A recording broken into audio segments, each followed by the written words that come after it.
So good afternoon, good morning, ladies and gentlemen, all of the people who are joining us. We're waiting for one of our guests to join, and they will be doing so shortly. However, we are very privileged to have one of our senior guests, Gilles Loridon, he's based out of Abu Dhabi, and he's joined us, and he is an expert in this particular space on cybersecurity and how we are looking at the intelligent cloud in this particular context. Gilles, welcome. Good afternoon. Good morning, good afternoon, everyone. Thank you for inviting me. It's a pleasure to be with you. And I will not say I'm an expert because nobody is an expert in cybersecurity. I will say my ignorance has some lapse. Well, I think it's becoming such an important topic globally, and it's just becoming such an integral part of our business lives that it's not something that is hidden in a black room in the back of the IT department in the basement. It's now front and center, it's right up there. And a lot of the companies, some of the big companies have some capability, at least some facilities to be able to handle it. But the small and mid-sized companies have absolutely no idea. And when it comes and hits them, there's complete panic, and it almost becomes a business and service threat. So this is a PricewaterhouseCoopers report, and I actually found this very interesting. It was done last year, and it's a survey of over 3,000 people in business technology across the region in the Middle East. And the key takeaways are as follows: that digital transformation efforts have accelerated as organizations adapt a COVID normal world. So I'm going to read these 3 points, Gilles, and I'm going to request you to sort of comment on your perspective on that.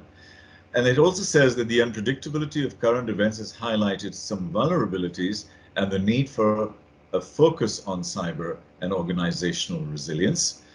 And with tough competition for cyber expertise, businesses will have to upskill their people to ensure that they have the skills that they need. What are your thoughts on that, Gilles? No, this is quite, I will say it's a little bit obvious. Yes, definitely, COVID accelerated the pace of digital transformation.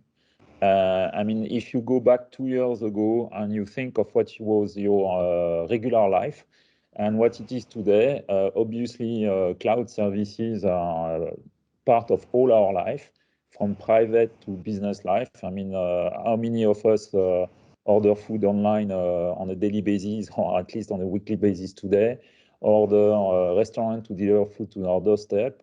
Your entertainment is massively cloud-based entertainment. So your private life, moved to the cloud quite quickly within these 2 years.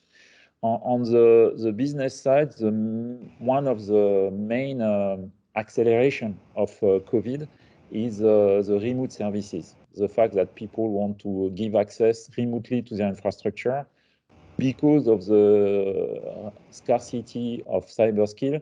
They open the door to people outside the organization to fix their IT, to fix their OT services. So remote access is one of the main revolution, I would say, especially for critical infrastructure. Really, I'd like to bring in our representative from Microsoft, Cyril. Can you join us, please? Yes. Hi. Good afternoon. Good morning, rather. It's good morning. Still morning. Good to see you. You saw the little preamble that Gilles and I were having on that report. What are your thoughts on that, Cyril? And then you can talk about some of the contextual work within Microsoft to sort of bring the whole conversation together. Yeah, absolutely. So yeah, I think security has become a business imperative. There is no way, as you were saying, that digital transformation is going to be a reality if you don't make security part of it. And that's part of the things, like when I talk to people, some people are not excited about security. They feel like, oh, it's a boring problem. It's a difficult problem. It is a difficult problem, but it's very interesting. And, it's a challenge. People sometimes look at hackers and think that they are brilliant and so on. But at the same time, I feel like being a defender is 1,000 times more difficult. And you should admire the people who are really spending their time. And as Gilles was saying, the recipe for good security is a mix of people, processes, and technologies. And I always look at the technologies like, look 10 years back and see the technologies we had. And you would compare to today and you would say, oh, that was really not advanced, you know. And if you look 10 years in the future, it will be the same. So invest in your people, make sure they have their brains well organized about understanding the concept, managing the risks, being vigilant, you know, like every user should be vigilant. And then look at your processes. If you're organized to face the unknown, basically you're in a better position. I was interested by the very fat bell curve of Cyril. So I'm not sure it's the actual bell curve. It's very, very fat in the middle, but but I think there is something in the cyber defender life which is getting really annoying, is vulnerability fatigue, that you keep struggling to patch vulnerabilities, and when you're done with one, there is 10 more coming up, and you need to have a plan to deploy the patch, you have to test the patch, see how it affects your system. So there is a real vulnerability fatigue, and when you see that the CISA's cyber critical infrastructure structure in the state recognize that you cannot patch. You cannot patch 100% of the vulnerabilities. Unfortunately, it's almost impossible. They focus on what is really important. And so I think vulnerability fatigue is really something which affects the defender big time, and it's super difficult. The other thing is, I agree 100% with Cyril, but I will go one step further. I think security and privacy on IT systems, I'm not talking OT, but I'm talking IT system, is something of the past. The level of threats that we are facing and the level of vulnerabilities which affect every single layer of our IT infrastructure, from the communication layer, from the hardware layer, the operating systems, the application system, and the supply chain, we have to assume that we are breached, because it's virtually impossible to protect yourself against all this level of threat and vulnerabilities. How can you, as a small company, a small business with 20 people or less, protect yourself? I say, don't bother, go to the cloud. Use cloud services, because whatever they will provide, it will be better than what you can provide on-prem in terms of security. So move your asset to the cloud, be pretty much assetless locally, because what Microsoft provide, what other provider, cloud service provider give you in terms of security is much, much better than what you can do. I wanted to pick up on one point. You say hire people and hire quality people. Now, I'm in that category of the small medium business. Firstly, I wouldn't know how to hire them. What are we looking for? Secondly, where's the talent? Is there sufficient talent out there? And thirdly, potentially, if I'm running a $100 million business and I'm hiring 2, 3, 4 people, and are they good enough? Because in this kind of a company, if you get the average level of person and you get the average level of sense of protection, but actually, is that the protection, or do we need that the giants to come in and to act as our buffer? So perhaps you can comment on that. I think so to echo what Gilles said, I think every company is becoming a digital company to some extent. So you need to protect the data, you need to protect the systems. What I would say is that I would not try to protect myself just by myself. I would use the cloud, number one. Second, I would hire a company to do managed services, security services for me. Right. So someone who's keeping an eye on me, but other customers, and we have an ecosystem. Exquitec, Cloud4C, CDW, Etisalat, Logicera, and so on. So there are lots of companies who can do that, basically. And third, I would hire people locally, because what you've asked your provider to do might not be covering all the things you need to do. And you need someone to think about the company uniqueness and see if we are doing the right job. So somehow hire someone, make sure they are productive and using their judgment for what is specific for my business, not trying to redo what someone can do for me as a service. Current way of thinking about security is to have a zero trust mindset, which is a philosophy of when someone wants to access a resource, you protect closer to the resource, okay? And that is a change of, if there are people working in IT in the call, where we were building castles, you know, with networking. You had your corporate network. If you were on the corporate network, everything is good. If you're not, then you use a VPN and everything is good.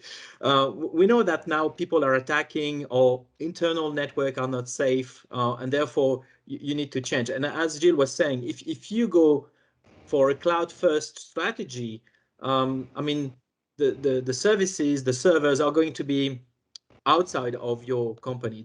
You're going to have a connection between your smartphone, your tablet to this service.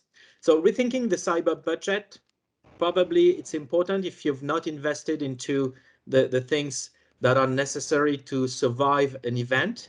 I don't have the statistics for UAE or Middle East, but in France, where I'm located, 39% of the small and medium companies who have a ransomware event do not survive the event. So that's massive attrition, you know, and therefore it's important to know how digital you are, and the more digital you are, the more prepared you should be. Yeah, I think that message is coming through loud and clear, and I'm glad you're re-emphasizing that, Cyril. Appreciate that. Gilles, you had identified a couple of key points when we discussed the key points you wanted to address. Would you like to, rhetorically talk about them, and then Yeah. so we can all comment on it? I mean, I'm really interested by a series statistic of 39% of the French company not surviving a ransomware attack. I mean, this is super scary. This is a very, very high percentage. In the Middle East, unfortunately, we are in the middle of the geographical conflict. So our threat level is extremely high. And the actor who exerts this threat level are very professional and very, very well funded. If you look at all the past attacks, the major one, like Stuxnet or Triton attack, the attack of the railways, SCADA railways, they happen in Middle East. They didn't happen in France, they didn't happen in America, they happen in Middle East. So Middle East is not an easy market for cybersecurity because there are many, many players in the threat community, and they are well funded and very, very well knowledgeable. The second thing is that if we come back to the first argument of we need to see cloud services as electricity, it's there when we need it, no question asked. Nobody has wonder if they have electricity or not, at least in the developed world. There is one exception to that, and this is one extremely important exception, is critical services. And I mean critical infrastructure. When we talk water, electricity production, oil and gas, chemical industry, I will not be so quick to adopt cloud services, because today we don't have diesel generator for cloud services. So if we have blackout on site, on oil and gas site, they have diesel generator, they can generate electricity to safely shut down the site. There was a comment on, as far as the financial markets are concerned, in terms of ransom on cryptocurrencies and so on. Just yesterday, I was working with the regulators in the ministry in the financial sector here in the UAE.